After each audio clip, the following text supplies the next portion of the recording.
Parce qu'il dit vers le ciel, il rendit grâce, puis il remplit les pains. On devait dire il remplit les pains et les poissons, mais là on garde. On sait qu'on avait rempli aussi les poissons, mais là on garde les pains. Donc ce qui est mentionné ici dans la Bible, c'est seulement les pains. On avait pu mentionner les poissons. Amen. Les pains et les donna aux disciples qui les distribuèrent à la foule. Dans le verset là, automatiquement on comprend que tous mangèrent et furent rassasiés, et l'on emporta 12 paniers pleins des morceaux qui restaient. Les morceaux qui restaient, c'était les pains. Là, on est toujours dans le contexte du pain.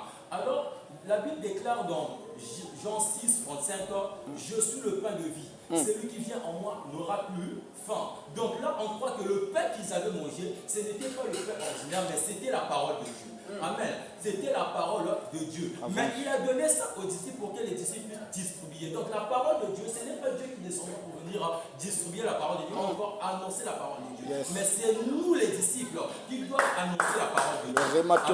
C'est nous les disciples qui doivent annoncer la parole de Dieu. Alors, je ne vais pas aller vraiment loin en profondeur. Pour conclure, tu vas voir, il y a eu une multiplication des pains. Amen. Lorsqu'il y a eu une multiplication de pains, on a vu les pains se sont multipliés. C'est comme, je reviens pour dire le secret de la bénédiction, c'est le service. Quand tu vas servir, il y a multiplication dans ta vie. Alors, de la même manière, il y a eu une multiplication des pains. Alors, les pains étaient emportés où? C'était dans les paniers.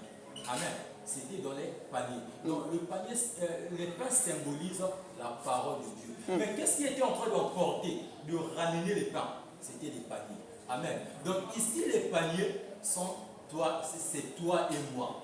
Amen. Lorsqu'il y a multiplication des pains, forcément il y a multiplication des paniers. Cela veut dire, lorsque la parole est multipliée, la personne aussi qui est en train de conduire les pains, qui est en train d'annoncer la parole, elle aussi les bénit. La Bible dit qu'on commençait avec un seul panier, mais là on se retrouvait avec 13 paniers. Donc cela veut dire, lorsqu'il y a eu une multiplication des pains, il y a aussi eu une multiplication des paniers. Amen. Donc ce n'est pas vraiment apprendre à la légère d'annoncer la parole de Dieu. Parce que quand tu n'annonces pas la parole de Dieu, forcément tu ne seras pas béni.